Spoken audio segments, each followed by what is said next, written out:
Hello everyone, स्वागत है आप सभी का YouTube channel the D exam point पर।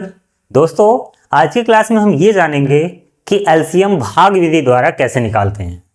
पिछली क्लास में हमने ये देखा था कि एलसीएम क्या होता है, उसका परिभाषा क्या होता है।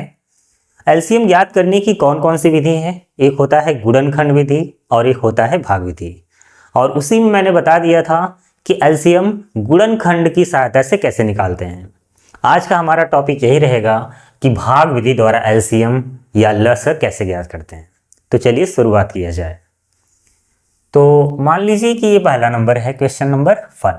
ठीक, यहाँ नंबर है आपका, मान लीजिए 12, ठीक है, 15 और 21।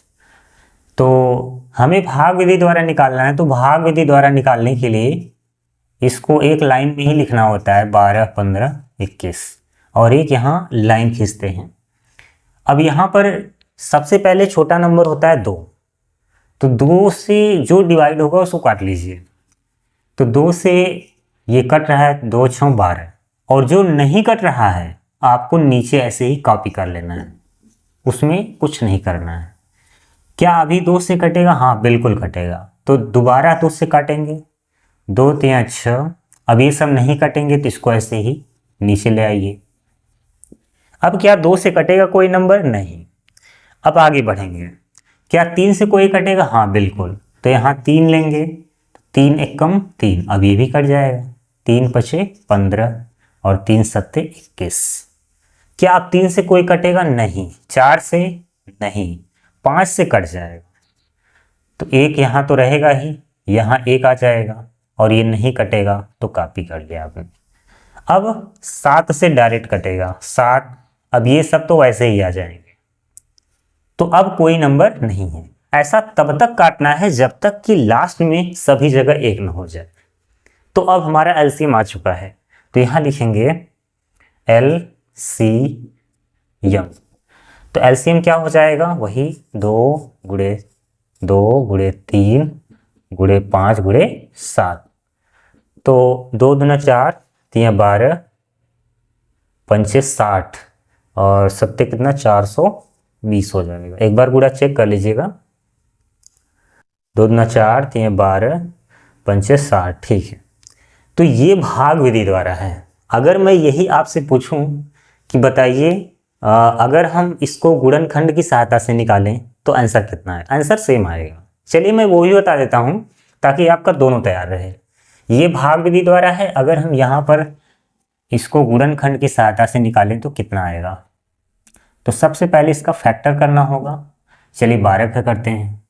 12 का करेंगे तो 2 दूना 4, 3 12 हो गया। अब 15 का करेंगे तो 2 से तो कटेगा नहीं, 3 पचे 15 हो गया। अब 21 का करना होगा, तो यहाँ हो जाएगा 3 सत्ते 21। तो हमें निकालना है एलसीएम यानी कि लस। देखिए, मैंने आपको बताया था वहाँ पर कि एलसीएम में नंबर तो सभी लिए जाते हैं, बस नंबर वही लेना है जो अधिकतम बार हो। जैसे यहाँ 2 बार है और 2 कहीं है भी नहीं, तो लेना तो पड़ेगा ही मजबूरी में। तो 2 गुणे 2 इंटू, अब 3 यहाँ एक बार है, यहाँ भी एक बार है, यहाँ भी एक बार, तो कोई भी 3 ले लीजिए, एक ही बार लेना पड़ेगा। अब जैसे अगर ये लेते हैं तो इन दोनों को छोड़ना पड़ेगा। अगर ये 3 लेंगे तो इन दोनों को छोड़ना होगा। तो कोई भी आप एक 3 ले सकते हैं। ऐसे ही एक बार 5 है और एक बार 7। अब इनका गुणा करेंगे तो वही मिलेगा जो वहाँ पर मिला है। तो बस ये थोड़ा सा लंबा दिखता है और ये छोटा दिखता है, लगाने का थोड़ा सा तरीका चेंज है। तो आप देख सकते हैं कि भाग विधि से एलसीएम और गुणनखंड विधि से एलसीएम दोनों में आंसर सेम आएगा, बस तरीका अलग अलग होता है। तो ये तो एक क्वेश्चन था। चलिए और क्वेश्चन सॉल्व करते हैं, इसको मिटा दें।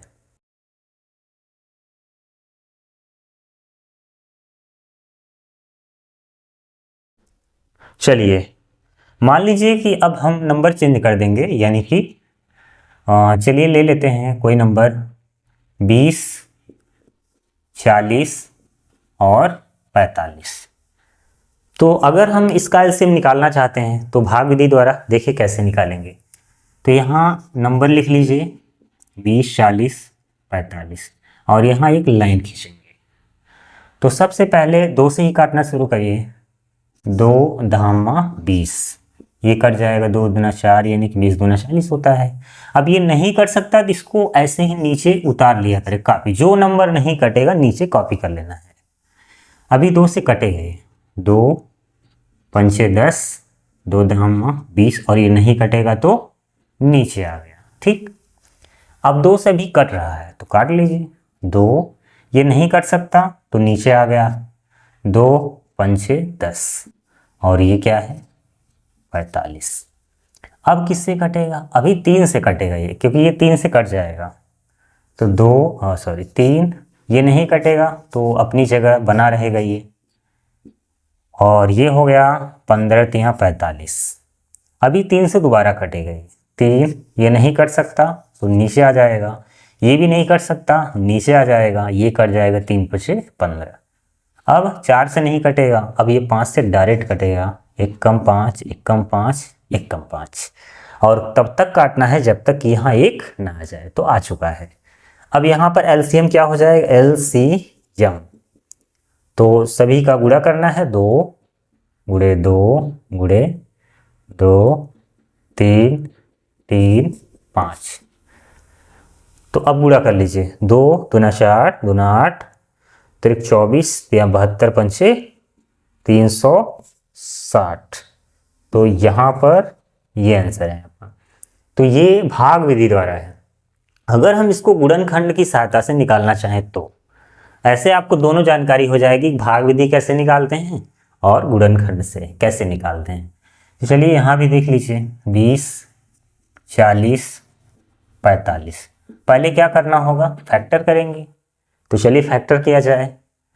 तो 2 दूना 4 पंचे 20 और 2 दूना 4 दूना 8 पंचे 40। 2 से तो कटेगा नहीं। 3 त्रिका 9 पचे 45। हमें चाहिए एलसीएम। तो सभी नंबर लेना है, लेकिन जो ज़्यादा बार हो वही उठाना है। जैसे यहाँ 2 बार है और यहाँ 3 बार, तो उसको छोड़ दीजिए। तो 2 गुणे 2 गुणे 2 इंटू 5 तो सभी जगह 1 बार है तो 1 बार 5 तो आएगा ही। चलिए लास्ट में ले लेंगे 5। अभी 3 बचा हुआ है तो 3 गुणे 3 और 1 5। अब गुणा करेंगे तो देखिए वो सेम मैच कर रहा है, तो गुणा भी वही आएगा। कितना है? 360। तो यही क्या हो गया आपका आंसर। तो ये है आपका भाग विधि और ये है आपका गुणनखंड विधि। तो उम्मीद है कि अब एलसीएम आप निकाल सकते हो, चाहे आपको भाग विधि से निकालना हो या फिर गुणनखंड विधि से निकालना हो। आसान दोनों है। ठीक है, तो कमेंट बॉक्स में ज़रूर बताइएगा ये क्लास आपको कैसी लगी। मिलेंगे अगली क्लास में। जय हिंद, जय भारत।